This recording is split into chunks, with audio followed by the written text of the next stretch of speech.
자, 총선이 2주밖에 남지 않았습니다. 그렇기 때문이라도 우리 시청자 여러분들 더 간절하실 것이고 더 정말 우리가 이겨야겠다라는 생각 갖고 있으실 건데요. 저도 마찬가지입니다. 우리가 2주밖에 남지 않은 시점에서 어떻게 하면 이길 수 있을지, 우리가 어떻게 결집을 할 수 있을지, 우리가 어떻게 투표장에 나갈 수 있을지 저는 하루 종일 그 생각만 하고 있습니다. 자, 그래서 제가 고민을 좀 해봤는데요. 제가 어떤 고민을 해봤냐, 바로 이런 겁니다. 우리가 이것을 이길 수 있는 방법은 전 딱 하나라고 지금 보고 있습니다. 자, 무엇이냐?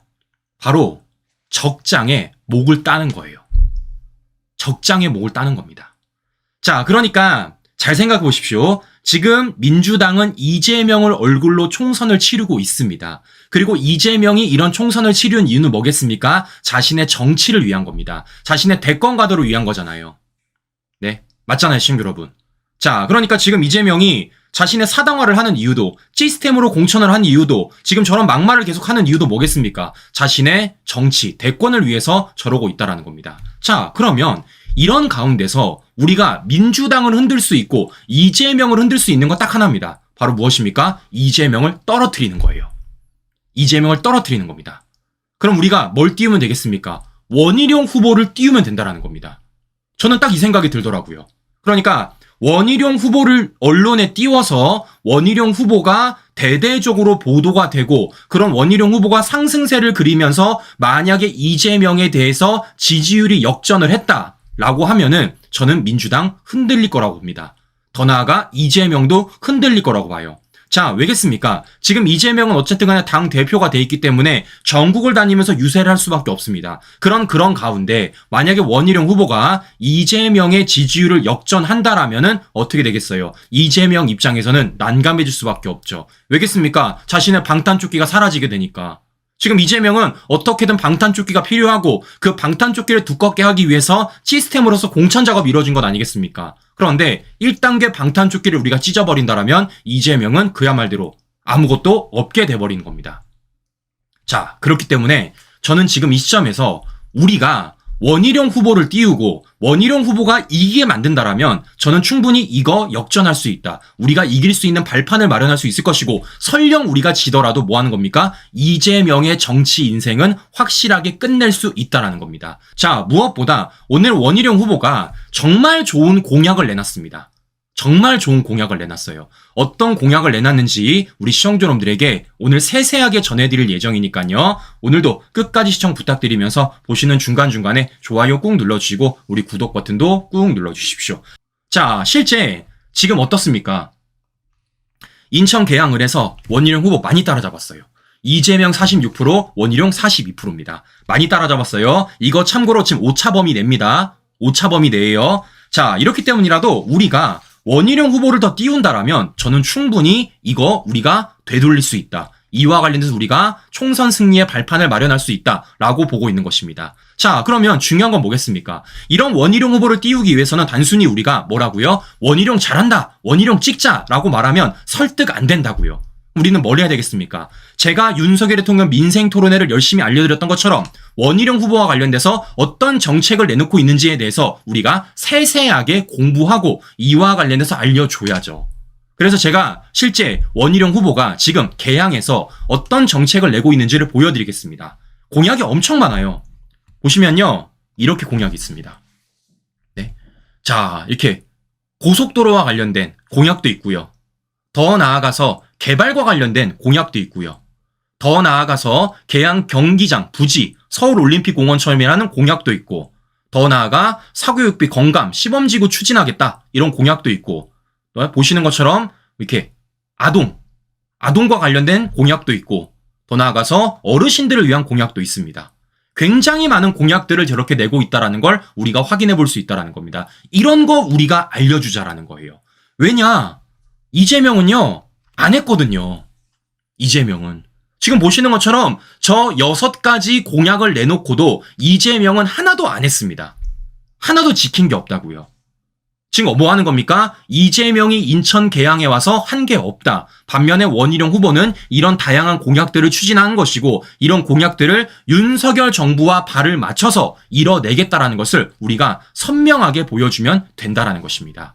자, 이런 가운데 저는 원희룡 후보가 오늘 승부수를 띄웠다고 생각을 합니다. 자, 무슨 얘기냐? 이 많은 공약들 중에서 오늘 원희룡 후보가 정말 좋은 공약 하나를 냈어요. 자, 어떤 공약을 냈느냐? 바로 이겁니다. 서울, 경기, 인천 무제한 교통정액권 원패스를 추진하겠다라는 겁니다. 자, 그러니까 지금 서울, 경기, 인천의 지역에 사시는 분들이 실제적으로 어떻습니까? 출퇴근을 굉장히 많이 오가고 있잖아요. 근데 그 출퇴근에 있어서 뭐가 가장 많이 듭니까? 바로 교통비가 부담이 될 수밖에 없습니다. 왜냐? 매년마다 버스비 오르죠. 매년마다 지하철 올라요. 그런데 그와 관련돼서 무제한으로 교통정액권을 쓸 수 있는 원패스를 추진하겠다고 지금 오늘 원희룡 후보가 밝힌 것입니다. 전 이거 너무 좋은 정책이라 생각을 합니다. 자, 왜겠습니까? 제가 여러 차례 말씀을 드렸지만 실제 문재인 정권에서 집값이, 특히 서울 집값이 어마어마하게 뛰니까 어떤 일이 벌어졌습니까? 서울을 이탈하는 일이 벌어졌어요. 10년 새 86만 명이 순유출을 했습니다. 서울 집값이 올라가다 보니까. 그로 인해서 지금 수도권, 특히 경기, 인천 지역에서 서울로 왔다 갔다 출퇴근하는 비율이 무려 147만 명이에요. 147만 명. 자, 그런데 여기서 우리가 포인트를 하나 잡아야 될 게 무엇이냐면요. 이 대부분의 통근자는 어떤 세대일까, 친구 여러분? 대부분이 청년 세대입니다. 2030 세대더라고요.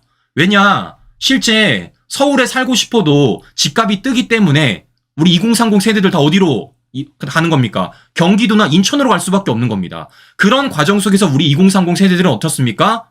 지금 서울, 인천, 경기를 왔다 갔다 하면서 출퇴근할 수밖에 없다라는 거예요. 즉 뭐겠습니까? 원희룡 후보의 이러한 오늘 정책은요. 특히 2030 세대들에게 굉장히 먹힐 수 있는 정책이라고 제가 말씀을 드리는 겁니다.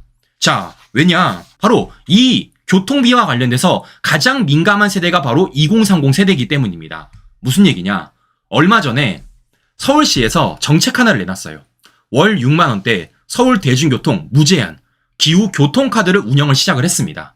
이게 지난 1월 달부터 시작을 했습니다. 이게 얼마나 팔렸냐면요. 30만 장이 넘게 팔렸어요. 그 구매 절반 이상이 누구라는 겁니까? 2030 세대들이라는 거예요. 즉, 교통비 이슈와 관련돼서 가장 민감하게 보이고 있는 세대가 바로 2030 세대라는 겁니다. 근데 만약에 이와 관련돼가지고 국민의힘이 이런 정책을 추진한다고 하면 2030 세대들이 귀 열지 않겠습니까? 아, 국민의힘 뭔가 하는구나. 정책 제대로 내는구나. 라는 목소리 나오지 않겠냐고요. 저는 그렇기 때문이라도 오늘 원희룡 후보가 이런 정책을 내세운 건 너무 잘한 거다라고 말씀을 드리는 것이고, 원희룡 후보의 이런 정책에 대해서 국민의힘이 더 알려야 되는 것이고, 동시에 우리는 이런 정책을 내놓은 원희룡 후보를 열심히 띄워야 된다는 겁니다. 제가 여러 차례 말씀을 드렸어요. 이번 총선에 있어서 지금 아직까지 마음을 못 잡고 있는 부동층 중에 가장 많은 곳이 어디냐? 바로 2030입니다. 2030. 실제적으로 지금 2030 부동층을 잡기 위해서 국민의힘이고 민주당이고 열심히 노력을 하고 있다는 겁니다. 근데 중요한 건 뭐겠어요? 이렇게 뭐 운파룸파 만들고 밤양갱 만들면서 노래 불러봤자 우리 2030 세대들 하나도 안 들어요. 하나도 안 듣습니다. 정말 2030 세대들에게 듣는 건 무엇이냐? 실제적으로 내 삶이 나아질 수 있는 정책이 필요하다는 겁니다. 그러면 실제적으로 어떤 게 나아지는 겁니까? 가장 부담되는 출퇴근, 교통비와 관련돼가지고 이런 정책을 내놓는다면 전 이것만큼 좋은 정책 없다고 보고 있습니다. 그렇기 때문에 오늘 원희룡 후보가 내놓은 이 정책에 대해서 우리가 대대적으로 알리면 우리는 뭐 할 수 있습니까? 일석이조를 따낼 수가 있는 거예요. 바로 무엇입니까? 2030을 세대를 겨누는 정책. 더 나아가서 원희룡 후보가 이런 정책을 만들었다는 걸 우리가 이슈화시킬 수 있다는 것이죠. 자, 그렇기 때문이라도 우리가 이와 관련돼서 더 많이 알려야 되는 것이고, 이런 정책들을 내세우고 있다는 걸 우리가 훨씬 더 알려야 된다는 겁니다. 자, 왜냐? 실제 지난 총선 그리고 지금까지 여론조사를 봤을 때 이 가장 스윙부터, 그러니까 결과를 만들어내는 세대가 어디냐면요. 바로 2030이에요. 2030. 잘 아시겠지만 40대, 50대들은 그냥 무작정 민주당 찍잖아요. 무작정 민주당. 그들은 움직이지 않는다고요. 그러면 여기서 우리가 잡아야 될 세대는 뭐라고요? 2030이라고 제가 말씀을 드리는 겁니다. 자, 왜냐? 실제 지난 대선 때도 2030 표심을 윤석열 당시 후보가 뒤집었기 때문에 이재명을 이길 수가 있었던 겁니다. 그리고 최근 국민의힘이 서울, 특히 수도권에서 민주당을 앞질릴 수 있었던 것도 바로 2030 세대들이 민주당의 등을 돌렸기 때문이에요. 저는 그렇기 때문에 이 2030 세대를 잡아야 된다라고 말씀을 드렸던 것이고, 무엇보다 지금 2030 세대 어떻습니까? 조국 혁신당은 죽어도 안 가요. 조국 혁신당은. 네? 조국은 절대 못 짓겠다라는 겁니다. 자, 그러면 여기서 우리가 중요한 건 뭐겠습니까? 지금 2030 세대들은요, 어디를 향해서 투표해야 될지 잘 모른다라는 거예요. 아직까지 방향성을 못 잡았다라는 겁니다. 그러면 여기서 우리가 뭐 하면 되겠습니까? 2030 세대들이 투표장에 나올 수 있는 방향성을 알려주고, 그리고 2030 세대들이 투표장에 나갈 수 있는 정책을 알려주면 된다라는 겁니다. 그래서 제가 뭐라고 말씀드린 겁니까? 오늘 원희룡 후보의 이런 정책이 너무 좋다라고 말씀을 드리는 거예요. 왜냐? 가장 많이 혜택 볼 세대가 2030이기 때문에. 그러면 그 2030 세대들이 이런 원희룡 후보의 정책을 추진하기 위해서라도 당연히 윤석열 정부의 힘을 실어줄 수밖에 없는 것이고, 윤석열 정부의 힘을 실어주기 위해서는 국민의힘을 찍을 수밖에 없다라는 겁니다. 특히 지역구와 관련돼서. 그럼 어떻게 되겠습니까? 원희룡 후보가 당연히 이재명을 앞지를 수 있는 그런 발판을 마련할 수가 있다는 거예요. 그러면 원희룡 후보가 이재명을 앞지르게 된다면 어떻게 되겠습니까? 민주당 입장에서 위기론이 나올 수밖에 없죠. 이재명이 흔들릴 수밖에 없죠. 저는 그렇기 때문이라도 지금 이 자리에서 우리가 이것을 돌파할 수 있는 방법, 더 나아가서 우리가 이것을 재역전하고 우리가 총선에서 이길 수 있는 방법은 오직 뭐뿐이라는 겁니까? 그와 관련돼서 2030에 맞는 정책들을 다양하게 내야 된다는 겁니다. 그래야지만 2030 세대들이 투표장에 나오고 싶어하는 마음이 들 것이고, 그런 2030 세대들의 투표를 받아서 우리가 이길 수 있다는 것을 우리 시청자 여러분들에게 제가 전략적으로 말씀을 드려보는 거예요. 자, 무엇보다 지금 이재명이 알아서 음보를 찾고 있잖아요. 왜냐? 이재명 얼마 전에 어떤 얘기 했습니까? 이재명 얼마 전에. 네? 보시는 것처럼 중국교회에 찝적되냐 쉐쉐하면 되지, 이런 얘기 했습니다. 이거 가장 반감이 사는 세대가 누구냐면요, 다른 세대가 아니라 바로 2030입니다. 왜냐? 제가 표를 보여드리지 않았습니까? 실제 중국 호감도와 관련돼가지고 가장 낮은 세대들이 바로 2030 세대예요. 2030 세대. 그러니까 지금 이재명은 알아서 2030들이 등 돌릴 수밖에 없는 그런 막말들을 계속해서 하고 있다는 걸 확인해 볼 수 있는 겁니다. 이게 지금 제가 말씀드리는 전략입니다. 자, 왜겠습니까? 생각해 보십시오. 제가 정책적으로 말씀을 드릴게요. 오늘도 이재명은 뭐라고 말을 하고 있느냐? 이렇게 말하고 있어요. 1인당 25만원, 또 전국민 지원금을 꺼냈다. 그런데 여기 있어서 오늘 또 뭐라고 말하냐? 또 돈뿌리제요. 8세부터 17세까지 월 20만원씩 뿌리자라는 겁니다. 돈이 어디서 납니까 도대체가? 뭐 하는 겁니까? 또다시 포퓰리즘 정책을 펼치고 있다는 겁니다. 근데 중요한 건 뭐예요? 이와 관련돼서 우리 국민들은 이미 이것이 국가를 망친다는 걸 이미 알고 있다는 겁니다. 즉 뭐 하겠습니까? 정책적으로 우리가 비교를 해주자고요. 이재명이 돈 뿌리겠다는 정책과 지금 교통, 정해권, 원패스를 추진하겠다는 정책, 어떤 정책이 더 난지에 대해서 우리가 분명한 선명성을 보여주자는 겁니다. 저는요, 우리 국민들 현명하다고 생각을 합니다. 우리 국민 똑똑하다고 생각을 해요. 왜냐? 문재인 정권 5년 동안 당했기 때문에. 저는 그렇기 때문이라도 우리 국민 어떤 사람도 이재명의 이러한 포퓰리즘 정책 동의 안 할 것이고, 오히려 원희룡 후보가 내놓은 이 원패스, 교통, 정해권과 관련된 정책을 더 선호할 것이다라고 저는 보고 있는 것입니다. 자, 그렇기 때문이라도 우리 국민들은 굉장히 현명한 선택을 할 수 있다라고 보고 있는 것이고, 오늘 이와 관련돼서 이재명한테 우리 청주 시민께서 직격탄을 날려주셨습니다. 이재명이 막 열심히 청주에 가서 유세를 하더라고요. 유세를 하는데 그 유세와 관련돼가지고 우리 청주에 계시는 시민분이 어떻게 얘기를 하는지 우리 시청자 여러분들에게 직접 들려드리고 방송 이어가 보도록 하겠습니다.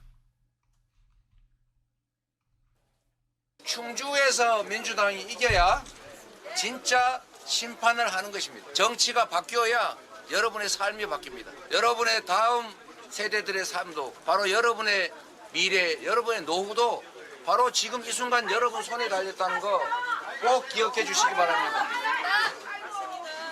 여러분, 멱살 잡고 두들겨 패고 이러면 안 되겠지요. 침 뱉고 꼬집고 이렇게 하라는 것이 아니라 당당하게 자기 주장을 하고, 숫자가 많으면 이기는 거니까 국민을 설득해서 숫자를 늘려서, 그래서 주장을 관철하는 것, 그게 바로 민주주의 아닙니까? 자, 보시는 것처럼 우리 국민들 알고 있어요. 이재명이 지금 구라치고 있다라는 것, 이재명이 지금 거짓말하고 있다라는 건 너무 잘 알고 있습니다. 네, 청주가 아니라 충주죠, 충주. 네, 거짓말하지 말라고 얘기하고 있는 겁니다. 자, 왜겠습니까? 오늘도 이재명이 이런 얘기를 하더라고요. 네, 나라가 망하기 직전이다. 대통령이 국민 분열과 대결로 몰아넣고 있다라는 겁니다. 누가 누구에게 분열을 얘기하고 누가 누구에게 대결을 얘기하고 있습니까? 지금 우리 국민들을 가장 갈라치게 하는 건 다른 사람이 아니라 이재명 본인입니다. 어떤 식으로 갈라치게 하고 있습니까? 유권자를 비하하며 갈라치게 하고 있고, 지역을 비하하며 갈라치고 있고, 심지어는 나라까지 비하하며 갈라치게 하고 있다는 겁니다. 그 누구보다 지금 우리 국민들을 분열시키고 대결로 몰아넣고 있는 건 다름 아니라 이재명이라는 거예요. 저는 그렇기 때문에 이런 이재명 빨리 정치판에 우리가 몰아내야 될 것이고, 이런 이재명을 몰아내기 위해서는 우리가 뭘 해야 되는가? 이재명의 방탄조끼를 찢겨야 되는 겁니다. 그런 이재명의 방탄조끼가 찢겨지게 되면 당연히 민주당 입장에서는 흔들릴 수밖에 없는 것이고, 아마 민주당 입장에서는 어떻게 할지 모르겠다, 방향성을 잃어버리게 될 것이라는 겁니다. 저는 그렇기 때문이라도 우리가 이길 수 있는 방법은 원희룡 후보가 이재명을 잡는 것이다 라는 말씀 우리 시청자 여러분들에게 다시 한번 좀 전달 드려보면서, 네, 저는 계속해서 고민하도록 하겠습니다. 우리가 이길 수 있는 방법, 우리가 이걸 돌파할 수 있는 방법 다시 한번 더 고민하고 더 생각해서 우리 시청자 여러분한테 계속해서 제가 생각하는 전략 말씀드릴 예정이니까요. 네, 계속해서 우리 이기겠다, 이기자 라는 생각 한번 해보자라는 말씀 전해드리면서 오늘 방송 마무리해보도록 하겠습니다. 오늘도 행복한 저녁 시간 보내시고요. 오늘도 긴 시간 끝까지 시청자 여러분 감사합니다.